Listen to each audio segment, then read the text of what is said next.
Yeah, I just updated it. Okay, great. Is this sharing?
Okay, go. Okay, go. All right, welcome everyone to the Korea Electroacoustic Music Annual Conference. So we're already a tad late, so I'll just go ahead and introduce our wonderful keynote speaker. No doubt, if you've been in computer music for a while, you know Mara Helmuth. She's currently a professor of composition at the College Conservatory of Music, University of Cincinnati, and she's the director of the Center for Computer Music there. Of course, her music has been performed internationally at many, many conferences and been recorded on Parma, Innova, Centaur, Open Music, and many other places. So her research involves wireless sensor networks and music, Internet 2 improvisation and performance, and many applications using RTC mix, right? So she curated the sound and video anthology in 2019 of the Computer Music Journal issue, which centered on women. Her writings include analyses of works by Ania Lockwood and Carla Scaletti and Barry Truax. And she's written a lot about gender and computer music, and she's been on the board of the International Computer Music Association in one capacity or another for literally decades. So everyone, welcome to our keynote speaker, Mara Helmuth.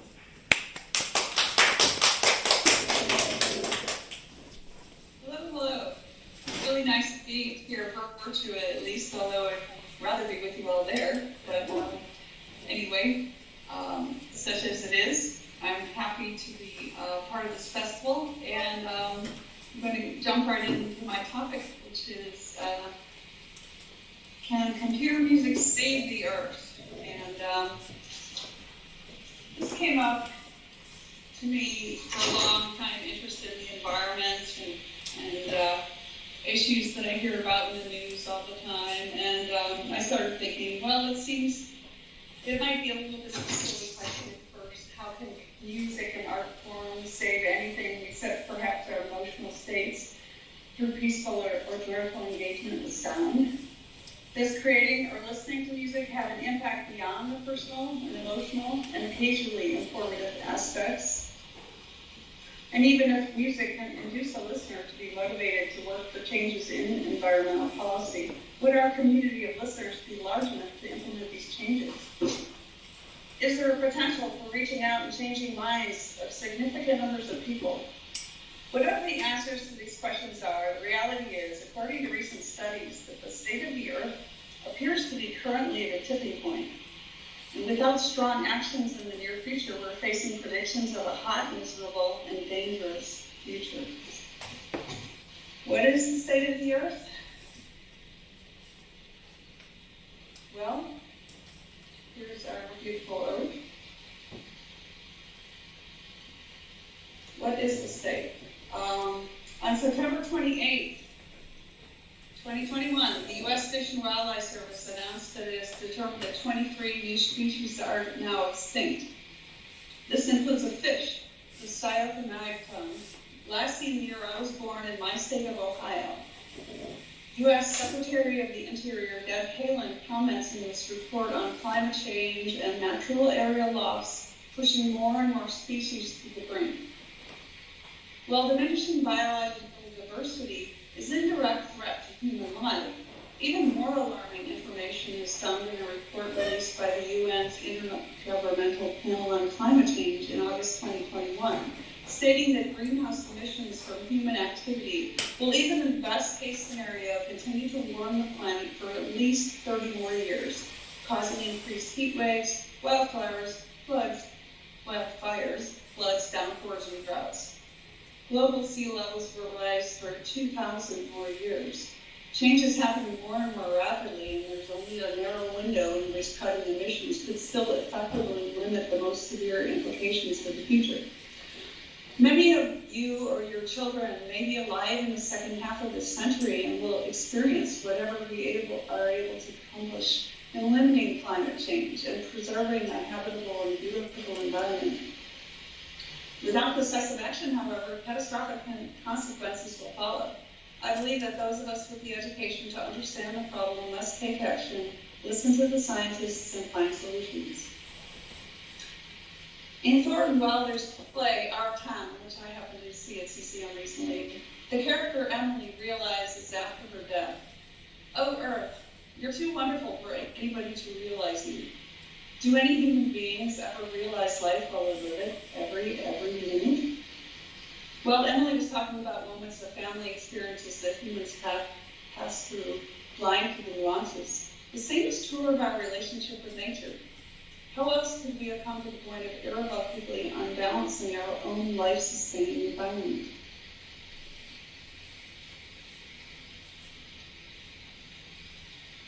Considering the impacts of technology and sound, oh dear, I moved a window and lost my others, okay. There's a negative impact on the environment from manufacturing computers, which we're all using in the pursuit of electroacoustic music. It's both the energy consumed and the chemicals used. So we might think of solutions like using computers longer and not having to buy the new computer every time it comes out. Another thought that came to mind concerning this topic is technologies employing sound sometimes have a kind of destructive psychological effect on our environments too. Cell phones, pinging and receive texts, email alerts, phone ringings. This stuff is all very convenient, but sometimes enough to make you a very distracted person. I noticed when I was in the hospital visiting my mother a few years ago, that the medical devices monitoring her and the beeping, strange noises, actually were enough to drive me and probably patients a bit nuts, causing a lot of stress. There has been some recent research to use more natural kinds of sounds like whistling and singing in hospitals. Hopefully that will make a difference. Okay, so it's not working. Maybe you want to show some presentation page of your computer? Are you not seeing my PowerPoint? Not yet, actually. So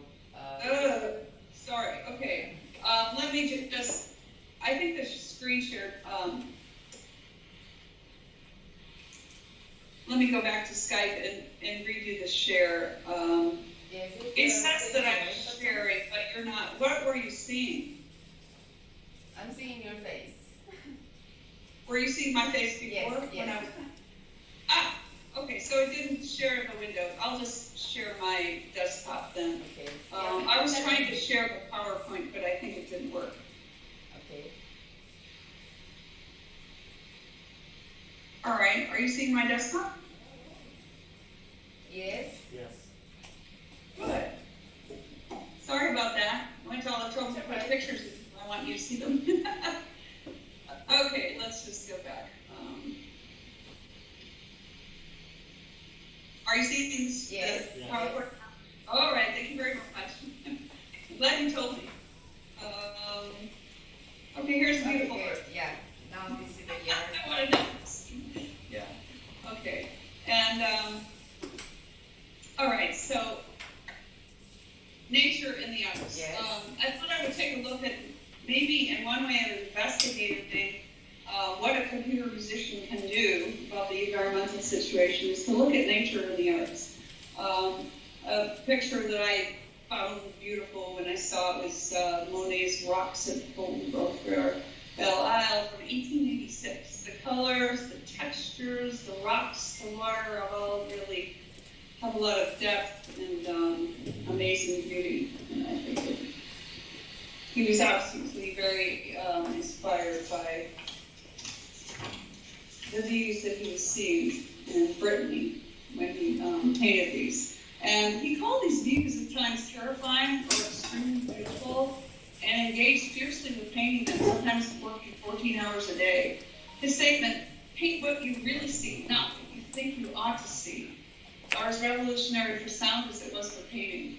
Translated into the music world, perhaps, compose what you really hear, not what you think you ought to hear. We do a lot away with a lot of music that never should have been written anyway, based on misconceptions, and would compel the composer to authentically engage with sound. Not to disparage the imaginative new concepts of music, but they have to be based on listening.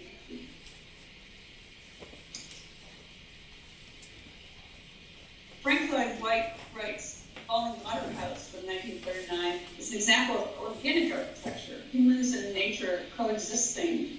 It's built over a waterfall. Must be really beautiful to live over something like that.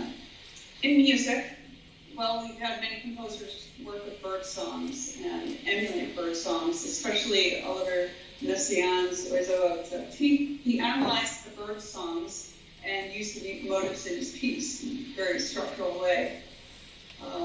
We can look at John Cage, who was influenced by Taoism, Zen Buddhism, and the journals of Thoreau.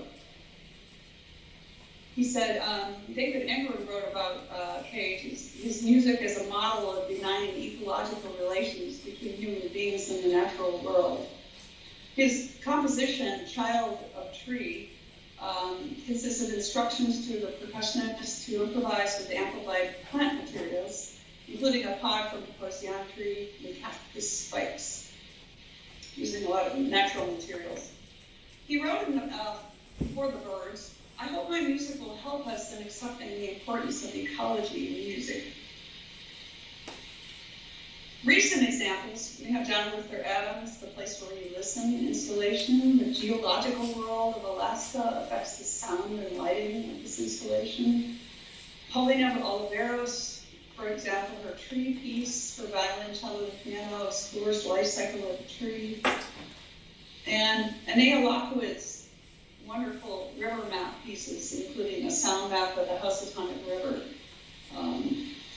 with points along the river are brought into your experience with the sound world of those locations.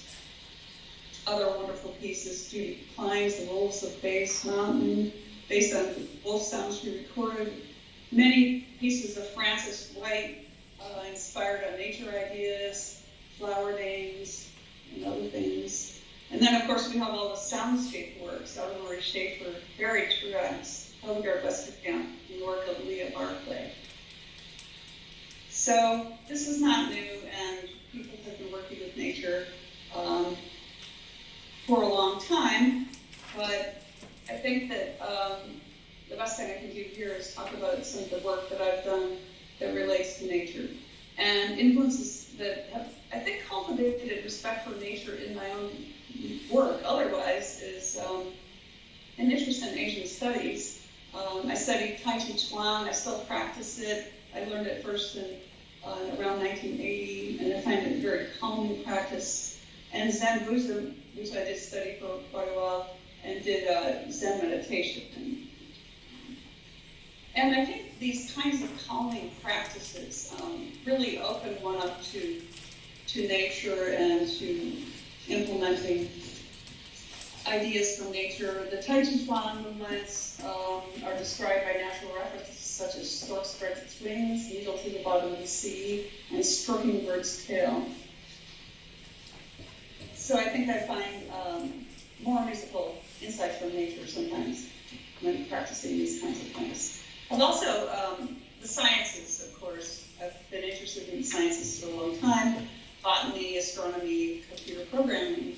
And for a while, I was really excited about the idea of being a botanist. Music called me back to it. So my original interest in music and science led me to electronic and computer music in the first place. And many pieces I've done involve natural sounds, sound environments, or scientific concepts for nature. And there are really kind of four categories of works. Electronic music based directly on natural sound data or images. This might include the field recordings and other samples that use sonification of data from the environment, or video works based on recordings of nature. The second category is acoustic music, which is based on nature. The notated bird songs for instruments, which I did in one piece, or directions to performers to emulate natural sounds and patterns. The third category has to do more with probabilities and stochastic algorithms, which can lead you to making sounds that may sound like they're from nature or consist of natural patterns, I think. And then the fourth category is pieces that were conceived as a warning of environmental problems. And that's a couple of my pieces. So just get into the first group. See how we're doing that time. Nature-based music, I did a couple of early works. I think I was, I just graduated from my undergrad degree at the University of Illinois at the experimental music studios, and I did the Occurrence, a tape piece based on water sounds. And then I did this next piece called Whale Song, based on actually humpback whale sounds. My brother gave me a recording of humpback whales on cassettes, and I was really excited by these sounds, and around 89, mixed them into a piece. And I think we got a sound example there. Youngmi, can you play that? Sure. Sound one? Great.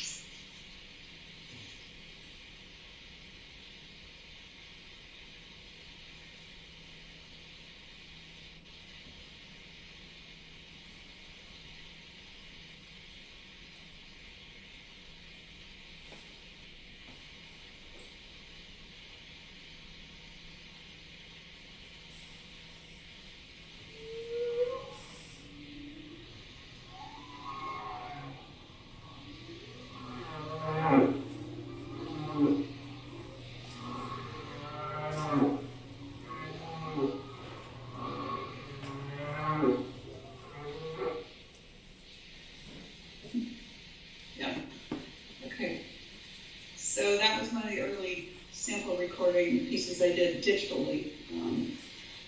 Bird sounds were really an inspiration for me. First of all, a friend of mine, Cheryl Knievers at the time, now Zavis, in 1987 wrote this absolutely beautiful song called Stargeese about endangered species, and it listed the endangered species. And so she wanted sounds based on sound of geese flying across, so I made something for to add to that piece. And someday I'll have to look up where that is. It's on a reel-to-reel tape somewhere, I'm sure. Then in Loon Space, I Actually, I should talk about Abandoned Lake and Maine first. This is a stereo fixed media piece based on loon sounds. And I did this around 1997. I had gotten my granular programs working, and I did a lot of granular processing. There are 4 actual sounds of a loon, a little hoot, and then the call, which you'll hear in here, it's kind of very sort of the ultimate loon sound that you might hear over the lake. And then there's something called a tremolo, which is kind of a vibrato-like sound, and then this very extravagant yodel sound. But the main ones I use in this bit is the call and the tremolo. It uses the granular sampling programs and other CMix techniques. And the tricky thing about this piece is I had to alternate between natural and processed sound sections. And that really wasn't hard to go between a natural sound section and a processed sound, because I think we're used to hearing expansions on things and things getting more complicated. But then to try to return to the natural sound was very tricky, and I had to be extremely careful that it didn't sound awkward and really just not good. So I think that there are a lot of layers to natural sound, and when you try to start up a natural sound sample all at once, you're starting all of these layers up. So it's actually, if you've only processed one of the layers, coming back to all of the layers is very complicated. So anyway, I learned from that returning to natural sound can pose compositional challenges. You'll hear that in the end of this excerpt. There's a return to natural sound, and I had to use kind of a processed sound that was somewhere in the world of natural sound to get back in. So can you play sound 2, please? Yeah. Sure.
So maybe you could notice at the end how that scrapey sound led back into the totally natural sound.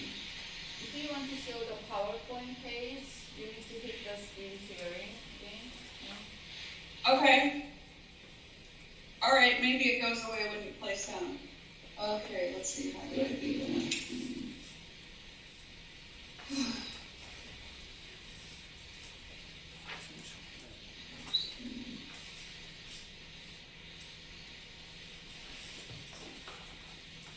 Did it stop when you played the sound? Is that what happened?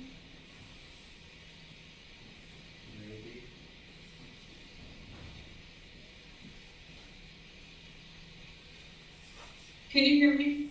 Yes. Oh, okay. Okay, I can't hear anything. Yeah, I just wondered if it stopped when we played the sound. Can you see the screen again? Yes. Okay. Okay, so the next piece I'll talk about is a little piece that I did on a tonification project, and I happen to have a friend who was doing a geologist and doing research in Alaska one summer on the Madawaska Glacier. So she kept talking about things like grain frequency, and I thought, oh my goodness, that sounds like my granular synthesis parameters. So she was talking about lake sediment in this Alaskan lake, and how big the grains are, and how often there were grains, and things like that. So I took those kinds of parameters and mapped them into sound. And I think that's a really wonderful project. I'm not real happy with that musically, so I'm not going to play it for you, but I think it's something I want to explore in the future with other projects. Okay, then there's a whole category of works that have been instrumental or vocal pieces, really just one voice piece that are inspired by nature. And Rippling was a piece that was kind of different from other pieces that I've done. I just drew a graphic score of ripply lines and gave it to a bunch of singing improvisers at a deep listening retreat in Halliburton in 2000 in Canada. And we were all on canoes in a lake, and they were to just follow the lines and with their vocal improvisations. This was a really wonderful retreat because there were a lot of singers there, and some other interesting people too as well, including one clown, as I remember. And Pauline Oliveros was leading it. It was really wonderful. So anyway, we performed this piece in the canoes on the lake, and people made all sorts of rippling sounds. It was a lot of fun, actually. Okay, so the next piece was completely done differently. Perhaps a little bit like Messiaen. I analyzed some bird samples and made spectrograms and tried to notate the actual bird sounds through listening and looking at the spectrograms and analyzing their sounds. So the notated sounds for wind and string instruments were more or less, they certainly sounded somewhat bird-like. And it was for Concert Novo, which is an absolutely wonderful ensemble based on symphony musicians here in Cincinnati. And we also had the Cincinnati Ballet dancing, so it was a fun project. It was a composition department project, and each person, faculty and student, took one movement of Cézanne's Carnival of Animals to work with. Of course, I chose the birds. Okay, then Waterbirds was a bit later, around 2010, and this was started out as a collaboration with clarinetist Rebecca Daintree, who's a wonderful DMA clarinetist here at the time at CCM, and we also had a wireless network sensor system collaboration going on with the computer science department at this time.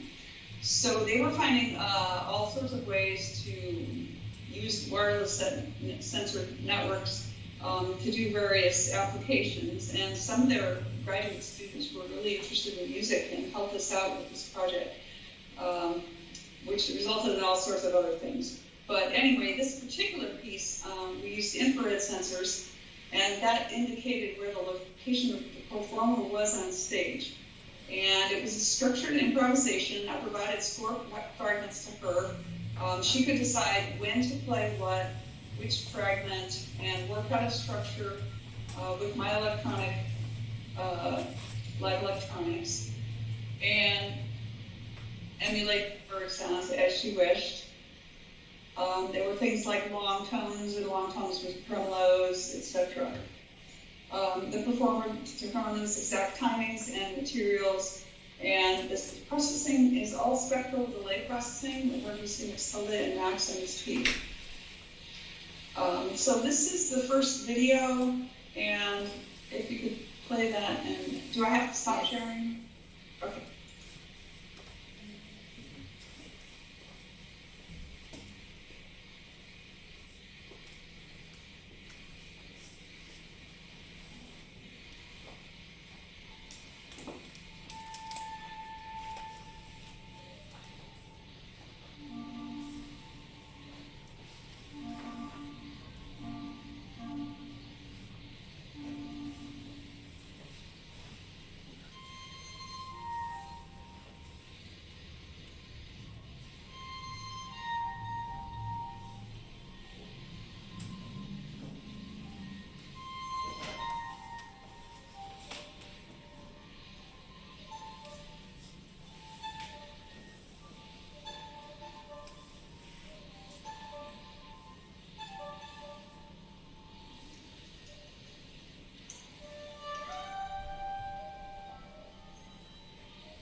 And I should mention that was not Rebecca, that was actually Andrea Osborne, who's now currently doing these.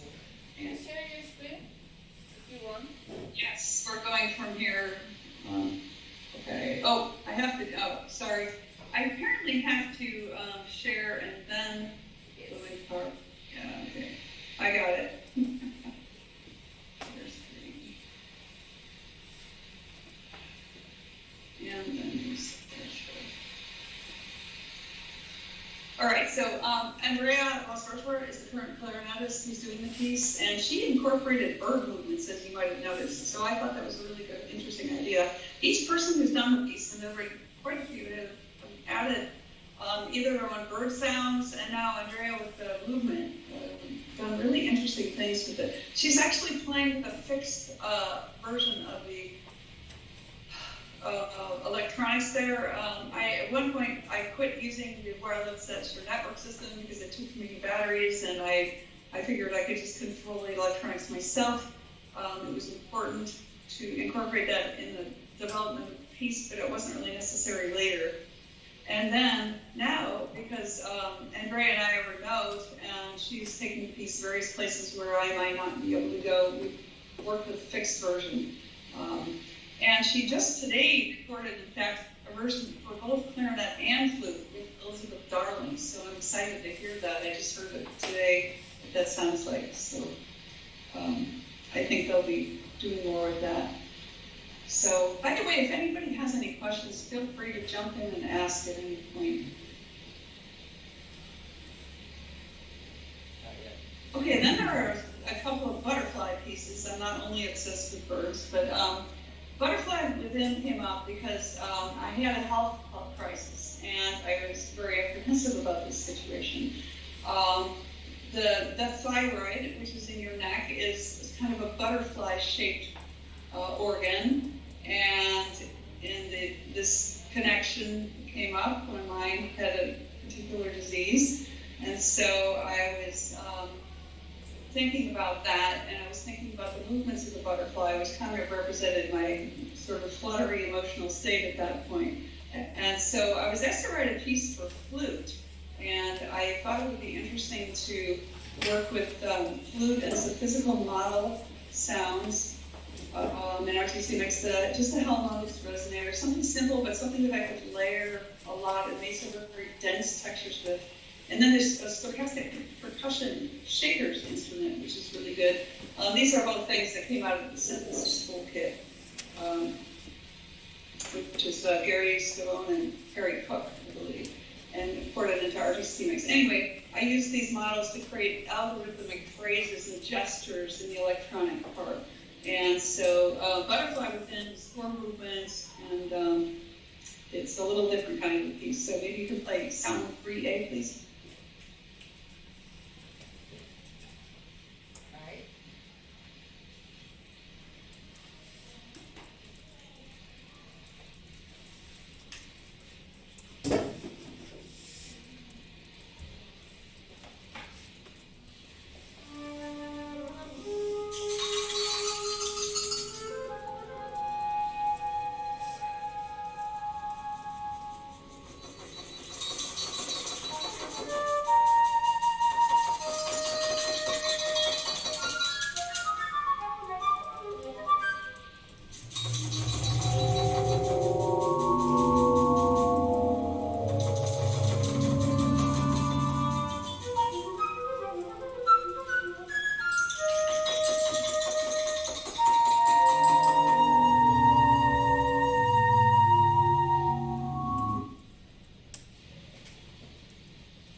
So that was Lindsay Goodman on flute. She recorded that with several other pieces that she put out on a CD a few years ago.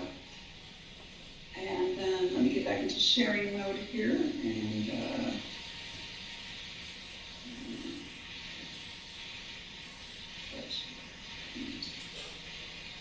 okay. So there was another butterfly piece after that. Butterfly Mirrors, and this is actually more related to the Waterbirds piece, and it was for a larger ensemble. and Waterbirds. That was just one or maybe two instruments, but I used it. It again was a structured improv with 4 fragments provided to performers, and performers work out the transformations of the fragments and the timings. What was unique for this piece was the symmetrical mirroring of materials. The symmetrical shape of the butterfly seemed to suggest to me inversions or other transformations of motivic material. And I asked the performers to try to do that on the fly in improvisational situations. And they always made very interesting possibilities of that. Again, the spectral delay processing of the instrumental parts was done with 4 different channels, 4 different microphones, and layers of that. I created a piece for SLMX New Music Ensemble at NYU, and there were 17 performers, including electric guitar. All others were acoustic instruments.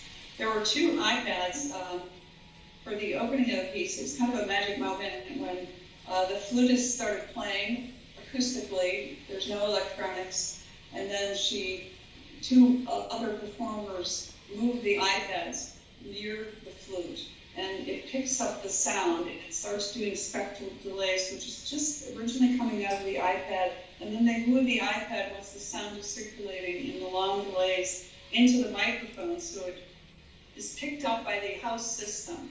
And it was really kind of an interesting transition into electronics at the beginning of a piece like that. Also, there was a fire video in that piece. I don't think I have a video of that, unfortunately.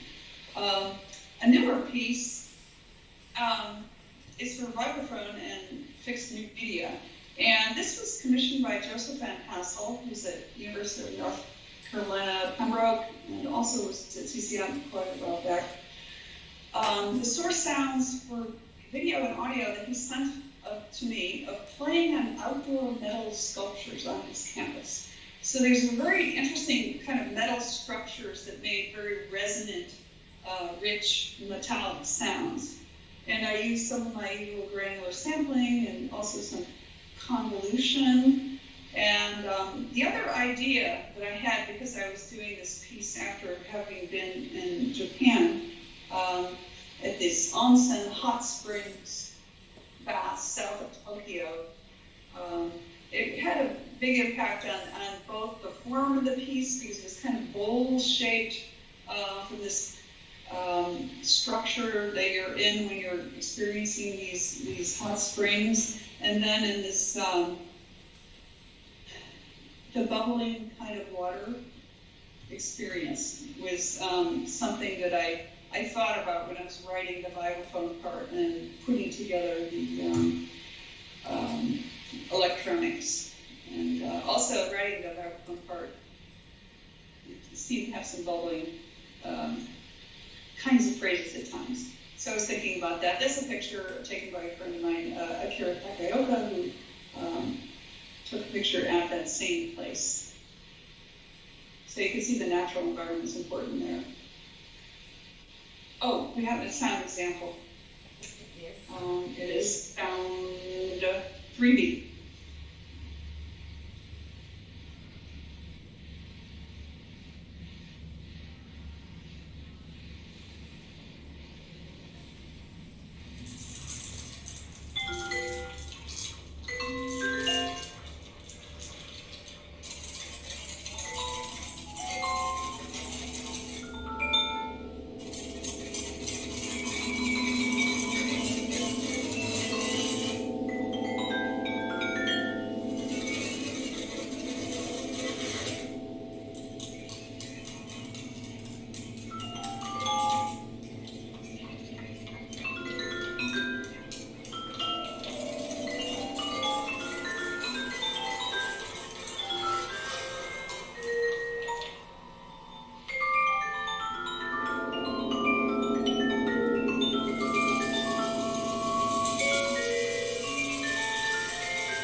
So we'll hear this piece, I believe, my Sunday morning, your Saturday night, right? Yes. So I'm really looking forward to that. Okay, so, Sunday evening here in Korea. okay, are you seeing the slide again? Yes. Good, okay. All right, so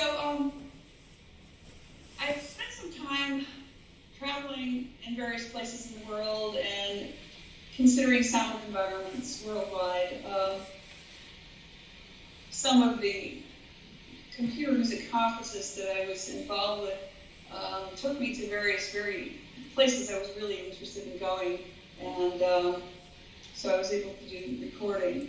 And the ICMC in 1993 was in Tokyo, in 99 in Beijing, in 03 we had a jury meeting for the ICMC in Singapore, and in 2018 it was in Daegu, South Korea.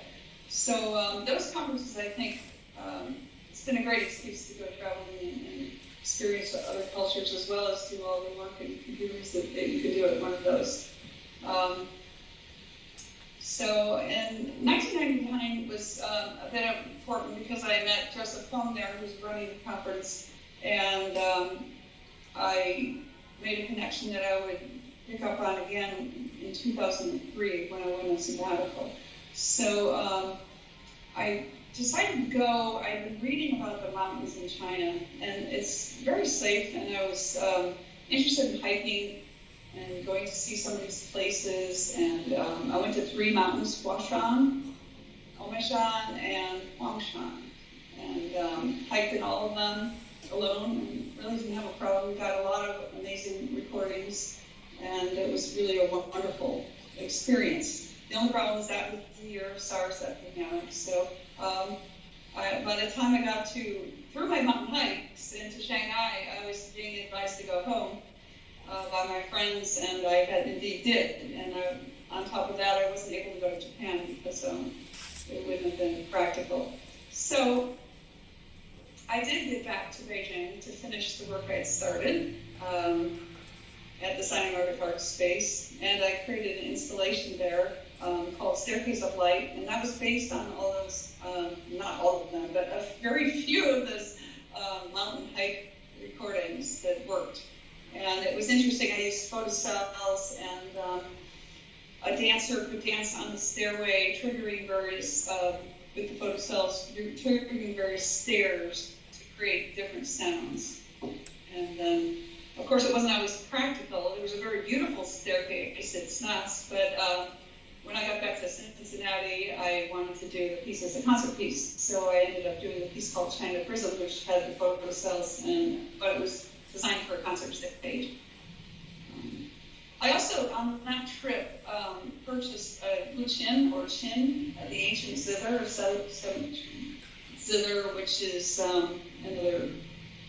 which led to doing some improvisation pieces for Chin and electronics. So it was a really important trip. And, okay, this is the view at Huangshan. This is just, I have so many pictures. This is just one of them. I've also done other trips. In 2007, I went back to China. I went to Qinghai province and visited Yushu, a Tibetan monastery. I was able to do a lot of recordings of services and nature and other things like that, and created another installation, just the audio version of the Signing Art Space, using some of these materials, and then I also presented it in CCM, but with the additional video and things like that. I also recorded in Japan several times, and I believe it was 2007, I recorded at Kamakura and AKG, various temples, and got some very interesting recordings of services there. And in several trips in Korea, and especially the trip in Daegu, I got some wonderful recording of a temple near there. So that's for future use. And of course, nature, these things are, a lot of these recordings are outside, so you might get natural sounds as well as temple sounds. Okay, and when I went to Uganda in 2011, another sabbatical, this was an invitation from teaching tour sojourners, and there were lectures that I was doing at all levels, from children in primary school to college level people at Stava University, and it was really interesting interacting with all of the people and their strong interest in learning about what I was doing.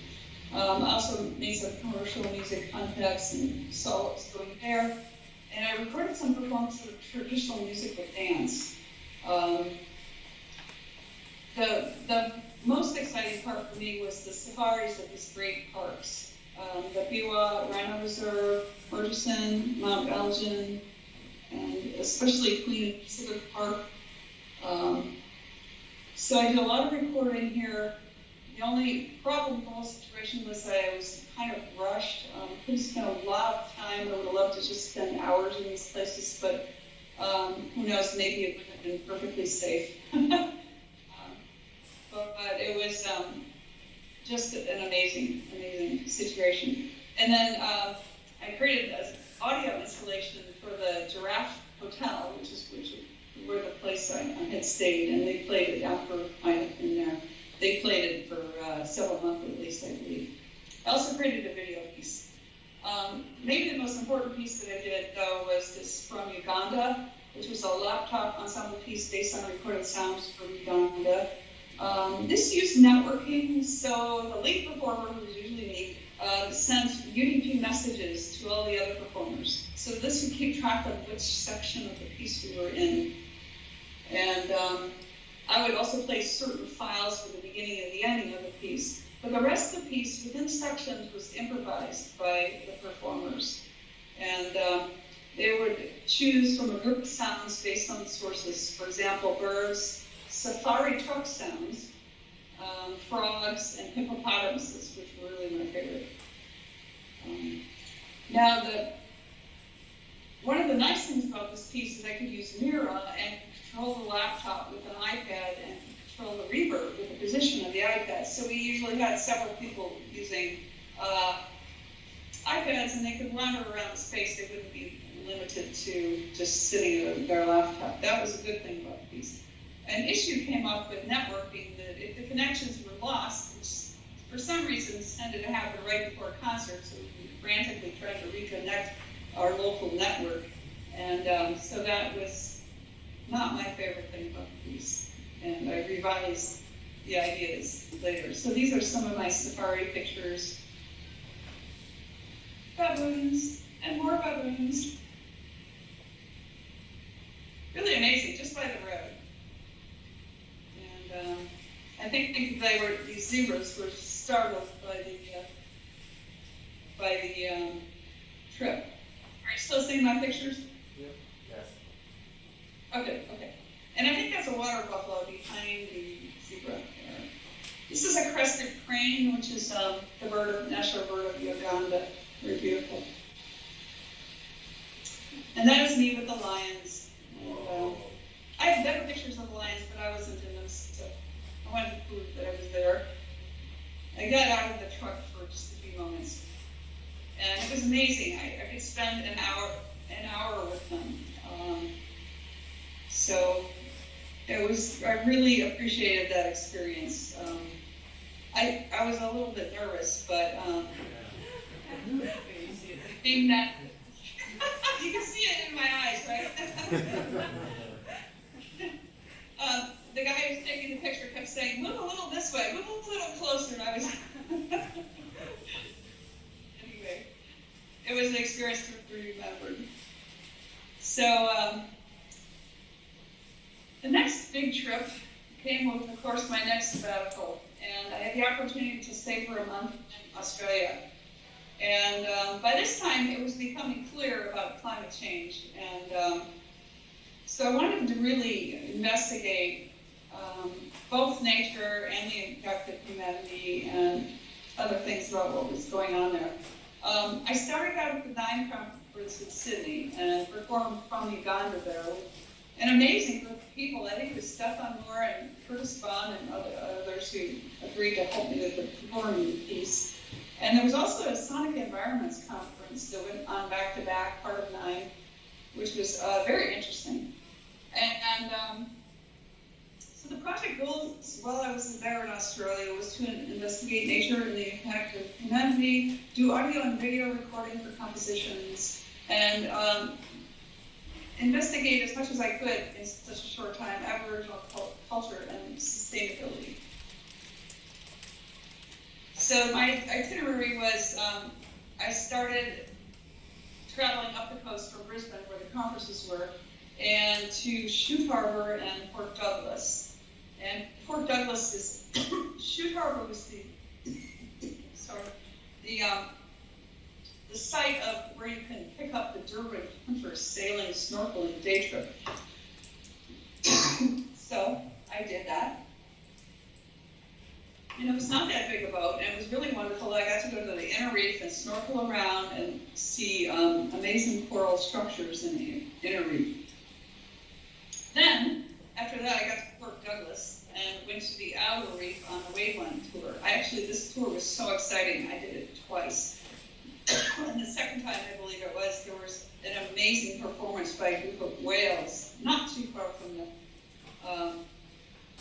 boat, which was just incredible. And I was able to snorkel and record underwater, and it was just out of this world. I'm not a scuba diver, so I wasn't able to do that, but it was great for snorkeling. Then I also went to the Daintree Rainforest north of there, also in Queensland. I did a lot of walking trails.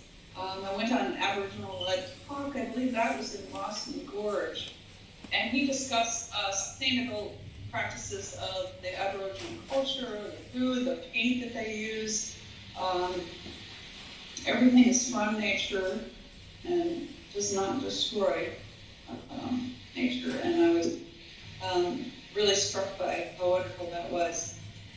After my time there, I went to the Northwest Territory and Uluru, near Ayers Rock and Alice Springs, and was able to do a lot of hiking around in an completely different kind of environment. Dot painting workshop, talks by Aboriginal leaders, and other amazing sites. So I've got some images. Here's from one of the things I took. I was recording underwater with a case on my video camera, and I think the first day it worked, and the second day it leaked.